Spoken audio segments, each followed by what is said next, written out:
चलिए हम लोगों के लिए एक 9th क्लास के लिए बहुत ही फिजिक्स का सबसे इम्पोर्टेंट क्वेश्चन आया है। कौन सा? न्यूटन के द्वितीय गति नियम से बल का व्यंजक प्राप्त करें या न्यूटन के द्वितीय गति नियम से बल को परिभाषित करें। ये दोनों क्वेश्चन में एक क्वेश्चन 9th क्लास के एग्जाम में पूछा जाना है। तो हम लोग को न्यूटन का द्वितीय गति नियम देख लिए। क्या है न्यूटन का द्वितीय नियम? किसी वस्तु के संवेग परिवर्तन की दर उस वस्तु पर लगे बल के समानुपाती होता है और यह परिवर्तन बल के दिशा में होता है। पहले बोर्ड पर ध्यान दीजिए लोग, कैसे न्यूटन के द्वितीय गति नियम से बल का व्यंजक प्राप्त किया गया है। देखिए न्यूटन के द्वितीय गति नियम से बल को परिभाषित करें, चाहे बल का व्यंजक प्राप्त करें, तो सबसे पहले दिमाग में क्या लाना है? न्यूटन का द्वितीय गति नियम क्या है? किसी वस्तु के संवेग परिवर्तन की दर। एक बात बताइए, संवेग कैसे निकालते हैं? तो किसी वस्तु के द्रव्यमान और उसके वेग के गुणनफल को क्या बोलते हैं? संवेग। तो इसीलिए यहाँ पर माना कि किसी वस्तु का द्रव्यमान क्या है? m। ऐसे बोला संवेग परिवर्तन, तो दो वेग होगा। एक प्रारंभिक वेग जो है क्या है? u है, और अंतिम वेग जो है क्या है? v है। और बाह्य बल क्या है? m है, तथा समय अंतराल क्या है? t है। तो एक काम करेंगे, सबसे पहले वस्तु का प्रारंभिक संवेग, तो प्रारंभिक संवेग को p1, क्योंकि संवेग p बराबर क्या होता है? m। तो प्रारंभिक है इसलिए p1 बराबर m u क्यों रखे? क्योंकि प्रारंभिक वेग जो है क्या है? u है। और देखिए वस्तु का अंतिम संवेग निकालिएगा तो क्या? p2। p2 बराबर क्या हो जाएगा? क्यों m3? क्योंकि अंतिम वेग जो है क्या है? v है। अब संवेग परिवर्तन की दर, तो p2 माइनस p1 बटा t, यहाँ तक हो जाएगा। चलिए इसके बाद देखिए न्यूटन के द्वितीय गति नियम से। अब न्यूटन का द्वितीय गति नियम क्या है?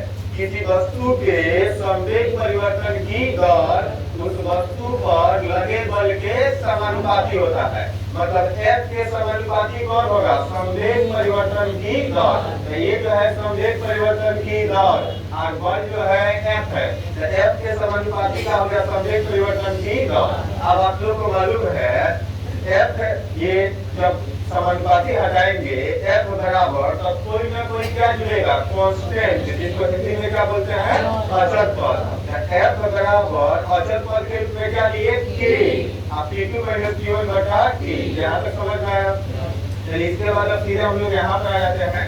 F बराबर K। अब P2 का जो वैल्यू है यहाँ से रख लीजिए। P2 बराबर क्या है? m। माइनस है तो माइनस, अब P1 जो है m बटा K।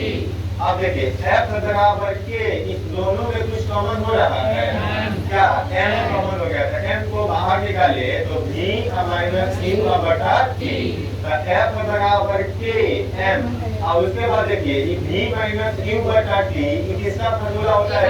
a का एक्सीलरेशन। एक्सीलरेशन किस होता है? त्वरण। जब आप लोगों को चैप्टर नंबर 2 पढ़ाए थे उसी में कहा थे a बराबर क्या होता है? v माइनस q बटा t। उसी में कहा थे s बराबर q plus half t square, वही से है।